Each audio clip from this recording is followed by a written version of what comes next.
안녕하십니까. 닥터 파이낸스 김영환 교수입니다. 포트폴리오 관리 세 번째 주 시간, 그리고 특히 네 번째 비디오인가 아마 그럴 겁니다. 다섯 번째인가요? 지난 시간에부터 보여드리는 건 뭐냐면은 정보가 아닌 관심도, 그죠? 어그로를 끄는 것. 그걸로만 해도 주가를 끌어올릴 수 있다. 근데 주로 개미들을 통해서 끌어올리게 되는 겁니다. 개미들이 거기에 광클릭 투자를 하는데, 문제는 뭐냐면은 개미들이 지속력이 없습니다. 응집력이 없고 자금력이 딸리고, 그죠? 그래서 지속적으로 오래 끌지를 못하고 쭉 내려가요. 그래서 원상복귀한다. 그 매그니튜드가 어느 정도냐? CEO 인터뷰존 CNBC 보시면은 CNBC에 나와가지고 그 인터뷰 하잖아요. 그럼 이게 뭐냐면은 첫 번째 인터뷰한 회사 그 CEO의 주가 반응입니다. 쭉 따라 오르기 시작하다가 인터뷰 당일날 1%가 올라가는 겁니다. 1%가 모든 리스크 다 그런 거 다 제하고 벤치마크 제하고 나서 벤치마크 대비 이런 수익률이 나온다 하는 거고요. 이 희한한 거는 쭉 떨어진다는 거죠. 그리고 원상복귀하는 건 마찬가지예요. 그리고 두 번째, 세 번째 인터뷰하는 거 강도가 좀 낮습니다. 왜 낮을까요? 인터뷰 자체가 점점 갈수록 세 번째, 네 번째 많이 인터뷰하는 거 노 서프라이즈라는 거죠. 얘는 뻔하니까. 근데 처음 등장하거나 두 번째, 세 번째 할 때는 이 한계 효용 체감의 법칙이라는 거 있죠. 한계 서프라이즈 체감의 법칙도 여기에 적용된다는 겁니다. 그 다음에 두 번째로 보여드리고 싶은 거는 증권방송 유명 앵커의 효과인데, 여기 CNBC 미국의 가장 유명한 증권방송 경제방송이죠. 거기에 스타 앵커 중에 한 명입니다. 짐 크레이머, 이 사람 골드만삭스의 뱅커였었고 헤지펀드 매니저도 했었고요. 그 프로파일 자체가 하버드 법대를 나왔나 그래요.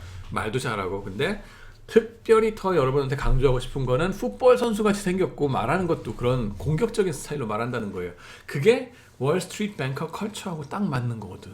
그러니까는 사람들이 보고서 혹 하는 거예요. 특히 백인 남자들이 주도권을 쥐는 세상이라고 하는 거, 뭡니까, 뉴욕 주민의 책에 나오죠, 그죠? 그거랑 같이 간다고 보시면 돼요.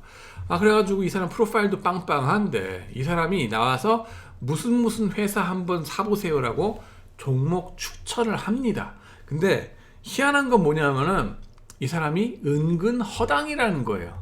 은근 허당이라서 종목 추천한 것 치고 제대로 되는 거 별로 없었다. 수백 개를 놓고 보니까. 근데 희한한 건 뭐냐면 그럼에도 불구하고 종목 추천할 때마다 그 주식이 당일날 심대하게 뜨더라. 그랬다가 어떻게 돼요? 가라앉더라.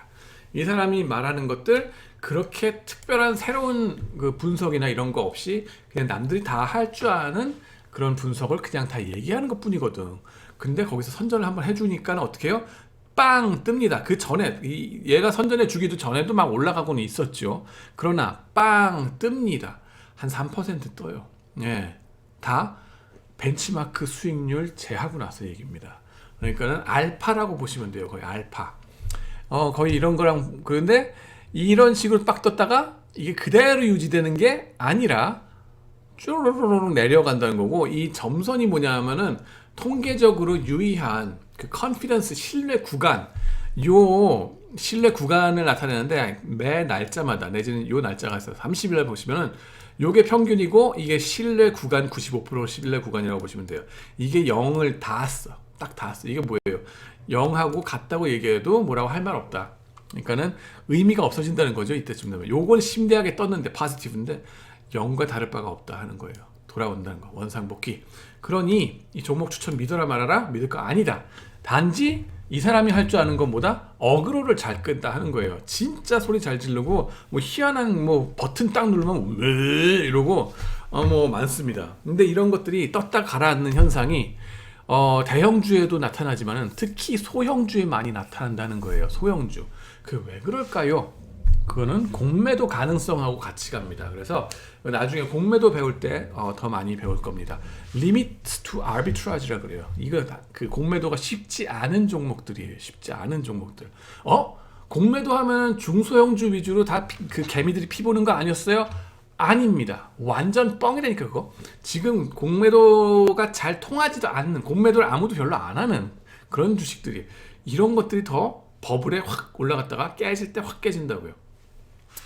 자, 그래가지고 이런 그 소형주 위주로 현상들이 많이 일어난다 하는 거, 텔레비전만 열심히 보셔도 그날 몇 퍼센트 번다? 샀을 때 미리 이 주식을 알고서, 얘가 종목 추천될 거야 하고서 알고서 하루 전에 샀다? 그러면 어떻게 된다는 거예요? 방송 당일날 7% 벌고 거기서 팔면 되고, 또는 뭡니까? 방송을 봤다. 그러면은 방송 보고 나서 공매도를 치는 거죠. 쫙. 그러면은 한 몇십 일에 거쳐서 7%를 벌 수 있다는 겁니다. 그리고 물론 공매도를 쉽게 칠 수는 없죠. 이런 거는. 그렇기 때문에 이런 식으로 마음대로 막 올라갔다가 늦게 내려온다 하는 거예요. 그 다음에는 만약에 짐 크레이머의 내부자 정보 그렇게 있다 그러면은 이런 식으로 할 수 있다는 겁니다. 물론 내부자 정보 트레이딩이기 때문에 철컹철컹의 가능성은 있긴 하겠죠, 아마.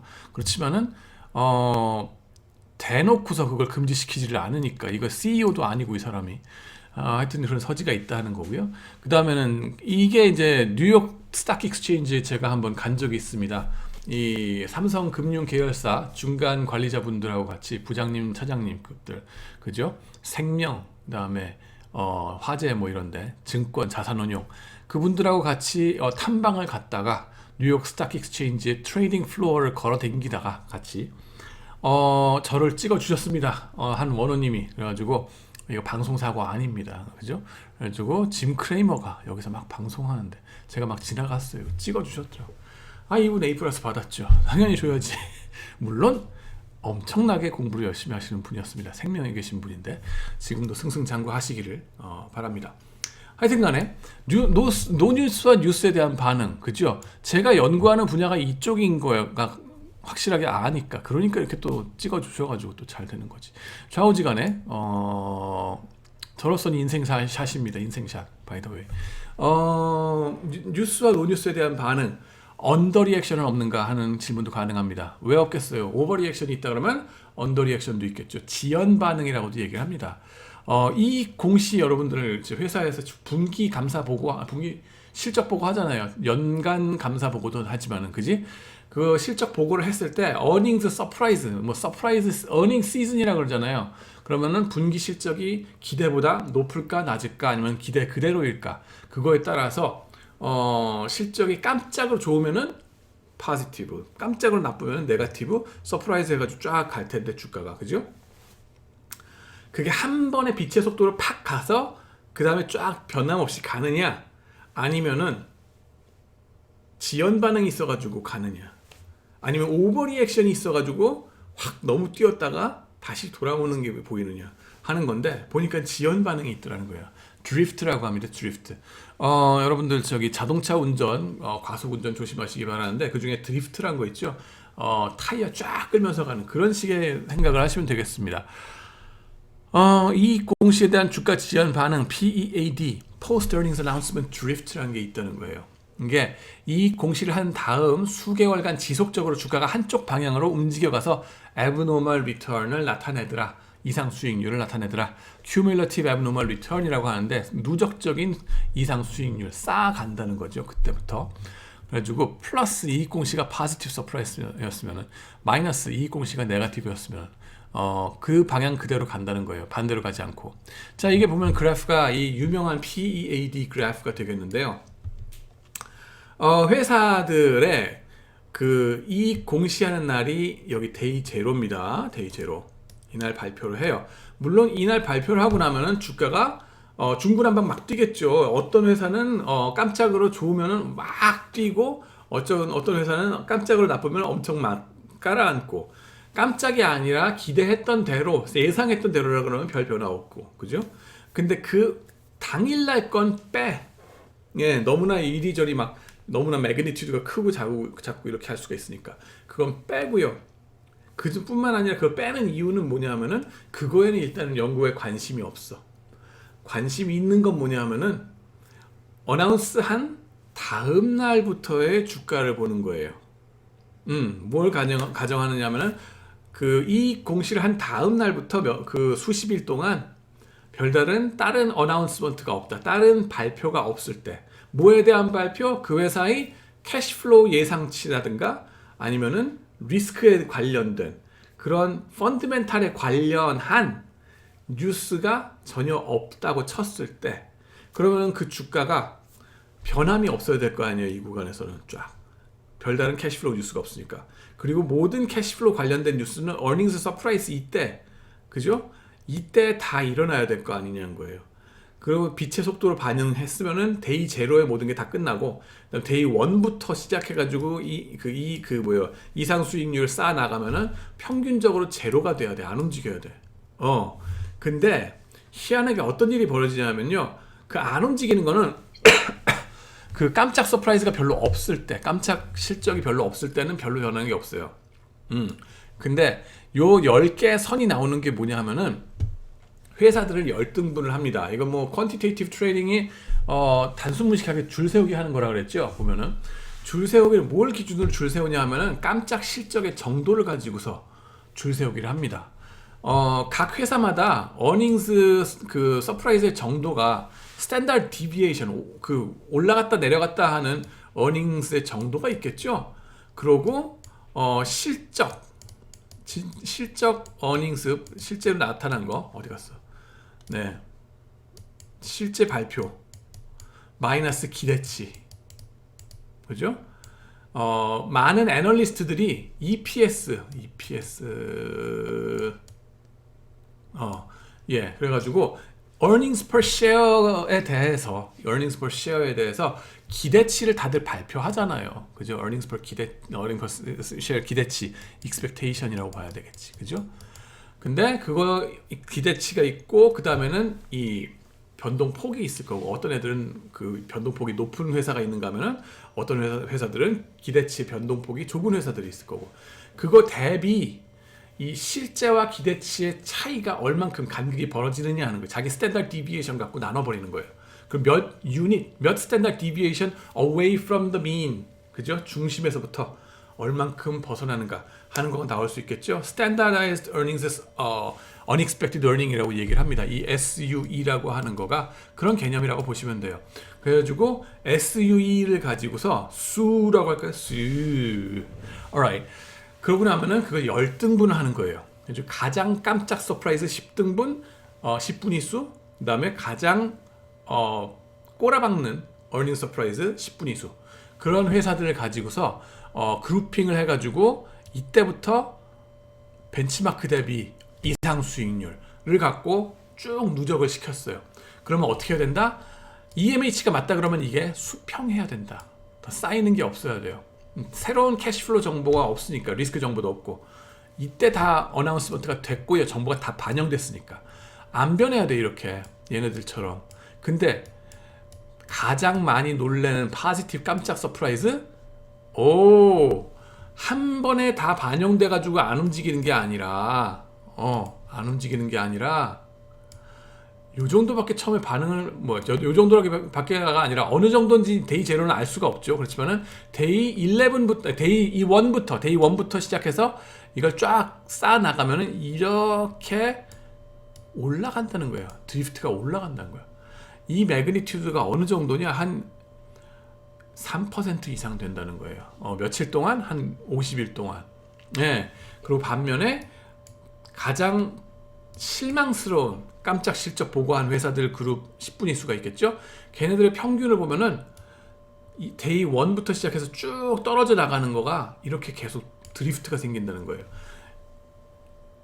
제로가 아니고 어느 정도 떨어지느냐? 한 4% 정도가 쫙 떨어져요.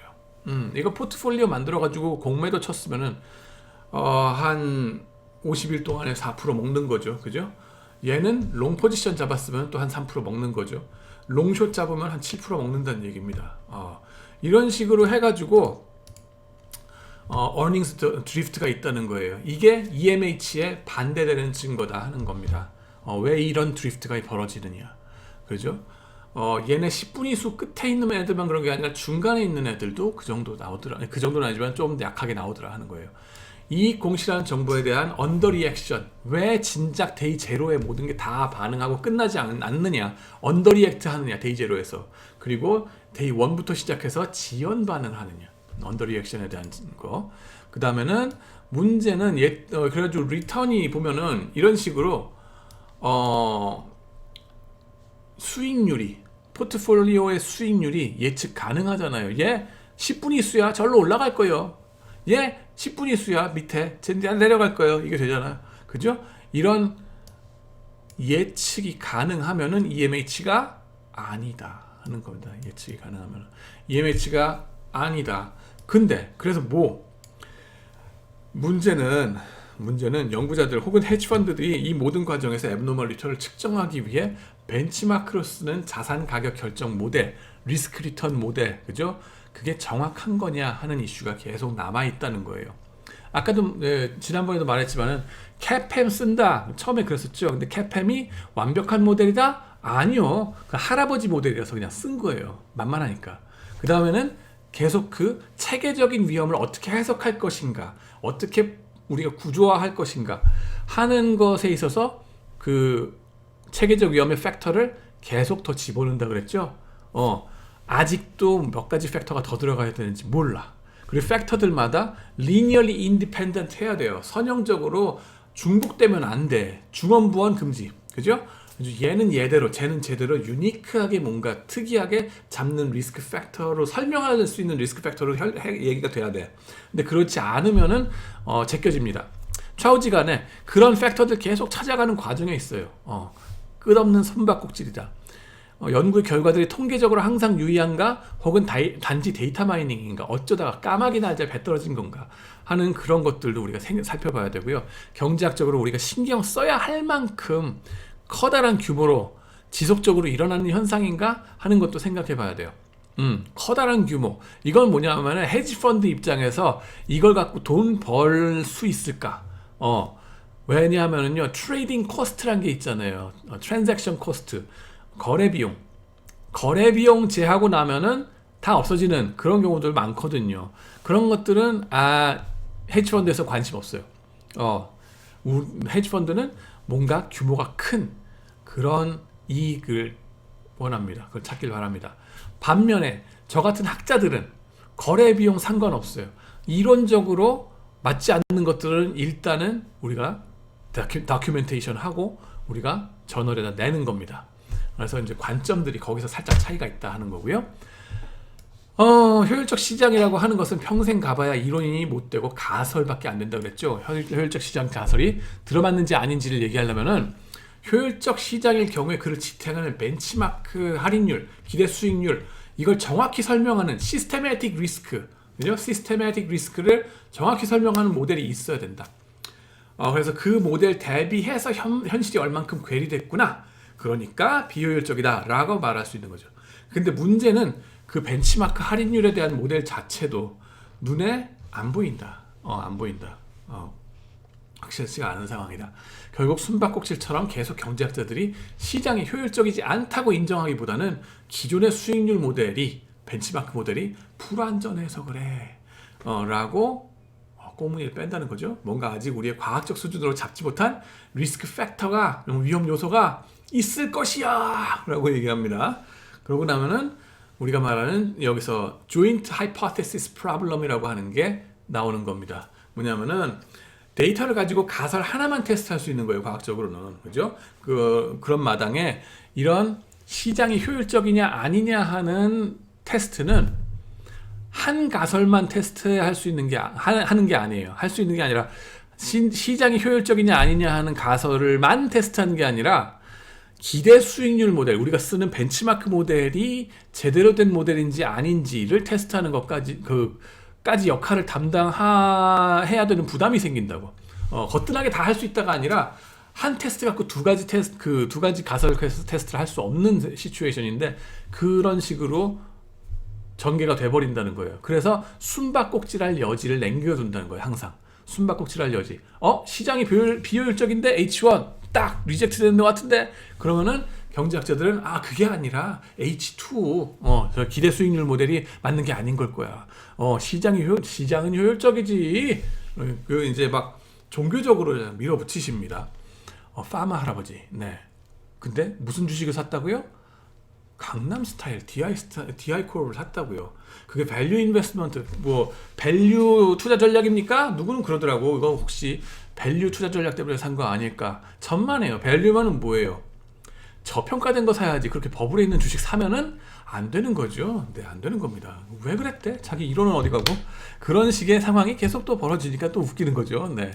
좌우지간에 저는 그래서 파마 할아버지한테 좀 잘못 보였다. 그래도 상관없어. 나는 이런 대로 살아갑니다. 재밌어요. 자산 가격 결정 모델이 정확한 거냐 하는 질문도 항상 가능합니다. 주가의 예측 가능성은 때로는 어떤 자산 가격 결정 모델을 썼느냐에 따라서 다른 결과를 주기도 합니다. 그래서 EMH 테스트하는 거, 캐팸 갖고 세봤는데 뭐 알파가 제로가 아니더라. 그래? 그러면은 파마 프렌치 3팩터 모델 써봐. 사이즈와 북두마켓 집어넣고, 그래도 또 알파가 또 뭐 파지티브야? 그러면은 카하트 4팩터 모델 써봐. 그리고 거기 모멘텀이라는 것도 팩터로 집어넣어요. 세상에, 아니 모멘텀이 그 경제학적으로 설명할 수 없는 거라며. EMH에 안 들어맞는 건데, 그래 그거 갖고서는 뒷걸음질 치다가 이 양반들이 결국에는 팩터로 집어넣으래. 그래가지고 거기에 들어갑니다. 모멘텀이 팩터로. 재밌는 세상입니다. 자, 어찌하오리까? 벤치마크 자산가격 결정 모델을 이것저것 다양하게 써봐야 합니다. 그럼에도 불구하고 계속적으로 앱노멀 리턴이 그렇게 이상 수익률이 발견되면은 확실하게 EMH에 반하는 증거라고 할 수 있습니다.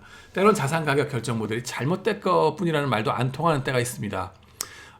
제뉴얼 이펙트 같은 거 무슨 모델을 써도 나와. 뭘 써도 나와요 이거. 그다음에 때로는 효율적 시장이기 위한 전제 조건들이 들어맞지 않는 상황 하에서 이런 일들이 나타나기도 합니다. 그래가지고 비헤이비어럴 파이낸스 이제 기본적인 옛날의 논문들은 이런 이상 현상들 아노말리라고도 합니다. 이런 아노말리들이 어떤 주식들 그 위주로 나타나느냐? 소형주 위주로. 왜? 공매도가 거의 불가능하기 때문에 아비트라징이 안 된다. 말하자면은 그 수평적인 디맨드 커브가 필요하다 그랬잖아요. EMH가 들어맞기 위해서는 수평적인 디맨드 커브, 세큐리티에 대해서, 증권에 대해서. 그게 들어맞게 되는 시나리오 3개 있었죠. 기억나세요? 어떻게 해야지 이 디맨드 커브가 수평할까? 나 그거 시험 문제 낸다, 여러분. 뭐예요? 첫 번째로는 모두가 합리적으로 똑같은 정보를 갖고 똑같이 생각해서 똑같이 맞는 그 밸류에이션 해가지고 price equal fundamental value로 딱 맞게 만든다고. 로봇처럼 똑같은 데 바라보면서 간다는 거죠. 그죠? 두 번째는 뭐라 그랬어요? 일부는 그렇게 rational하게 가요. 투자자 중에. 근데 나머지 애들은 절반이 overconfident, 절반이 diffident, 내지는 절반이 긍정론자, 절반이 부정론자, 뭐 이런 식으로 돼가지고 얘네들 둘의 force, 힘이 팽팽한 균형을 만들어. 그리고 그 상황 하에서 가격을 결정하는 거는 rational한 그 첫 번째 말한 걔네들이 다 한다 하는 거. 세 번째 시나리오 뭐였어요? 이렇든 저렇든 상관없고 그 컨비네이션이 어떻게 됐든 간에 긍정론자, 부정론자, 합리적인 사람 다 어떻게 됐든 상관없고 누구의 역할이 중요하다? 아비트라저.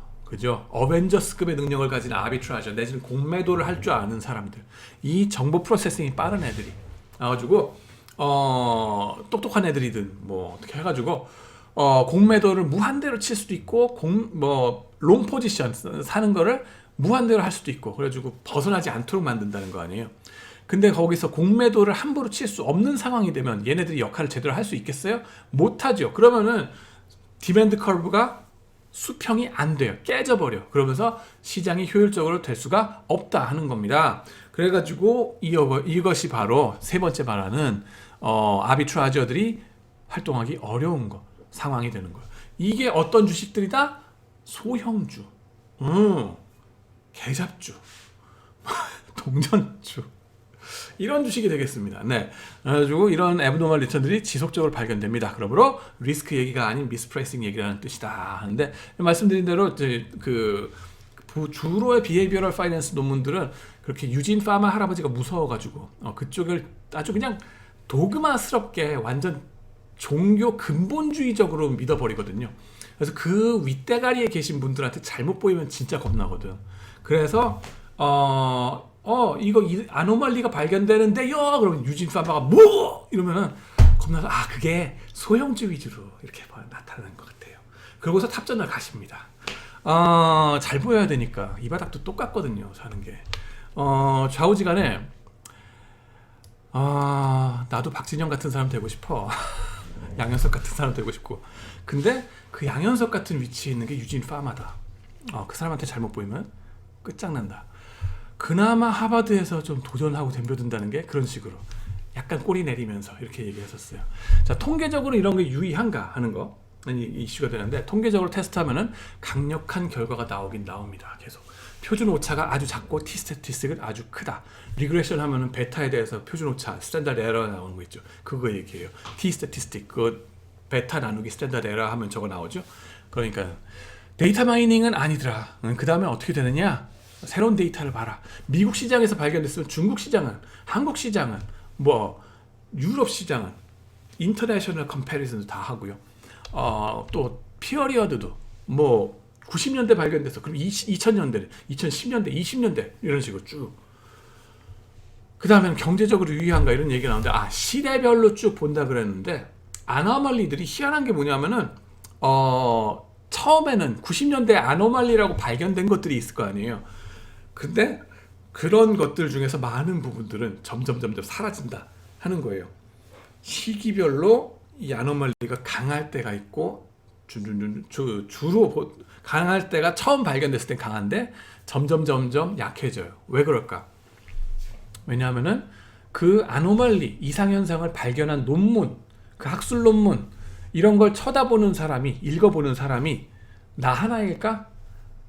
아니죠. 학자만 쳐다보는 게 아니라 누구도 같이 쳐다본다? 퀀트 트레이딩 하는 사람들이 다 쳐다봐요. 내가 여러분들한테 학술 논문들을 조금 보여줄 거예요.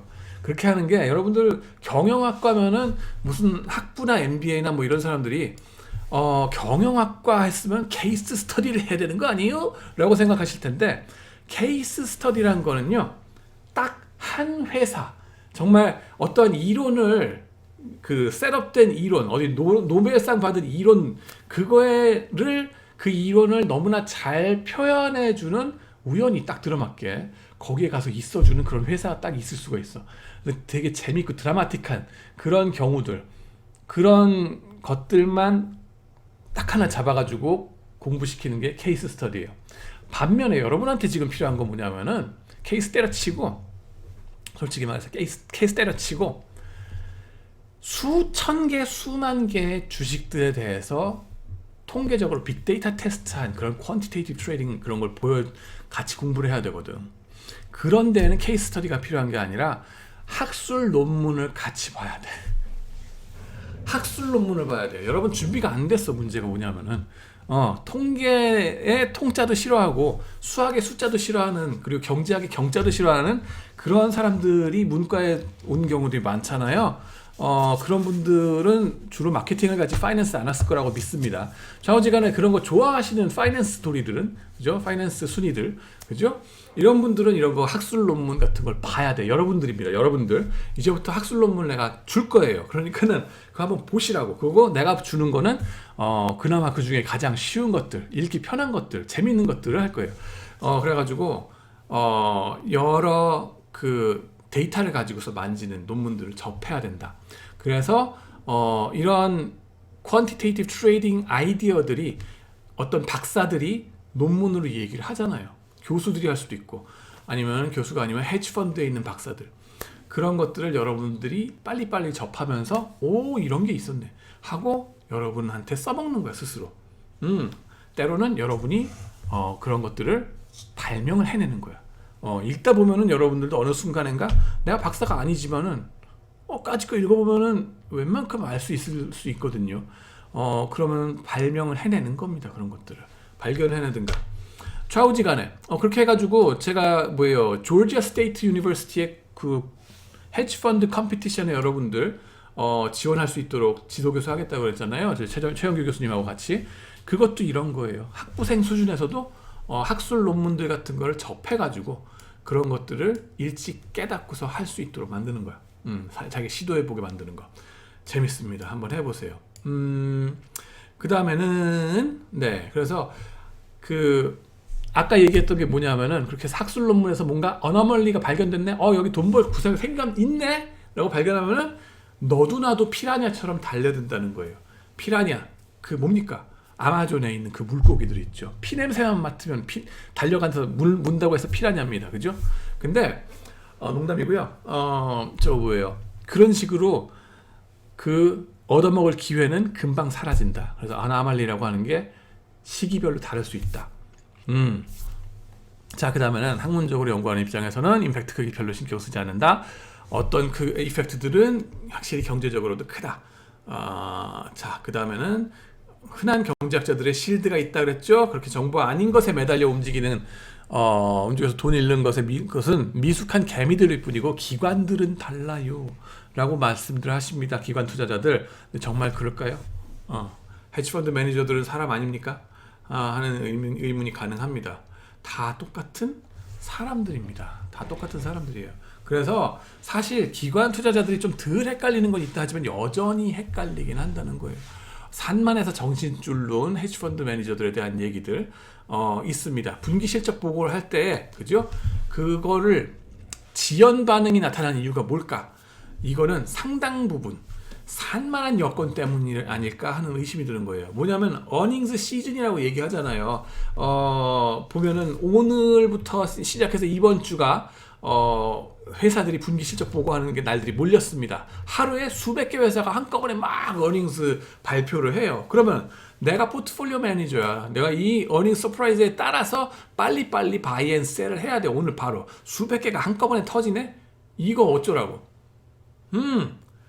사람이 클릭을 해도요. 1초에 몇 번은 클릭을 할 수 있겠어. 수백 개 한꺼번에 할까요? 그리고 수백 개 한꺼번에 정보가 쏟아지는데 그거 제대로 해석할 수 있을까요? 뭐 헤지펀드 매니저는 무슨 뭐 신입니까? 그 사람들도 다 사람이거든. 그죠? 그렇기 때문에 주의력 결핍 때문 뭐예요? 저기 투자자 본인이 주의력 결핍증 때문이 아니라 동시다발적인 발표로 인해서 그죠? 한 회사만 발표하는 게 아니라서 정신없는 시장 상황이 된다. 동대문 시장 같은 그런 상황이 벌어질 수 있다는 겁니다. 그거에 대한 연구를 하신 분들이 여기 데이비드 허슐라이퍼 교수님하고 그 와이프 되시는 티오 교수님하고 그분들의 제자인 소니아 림 교수님, 아마 재미 교포이신 걸로 알고 있는데 이분들의 논문이 되겠습니다. 분기 실적 보고가 다른 뉴스 발표들 혹은 다른 회사들의 실적 보고가 동시에 발표되면은 그 지연 반응이 더 심해지더라. 네, 투자자 인지 능력의 한계, Bounded Rationality 말씀드렸죠.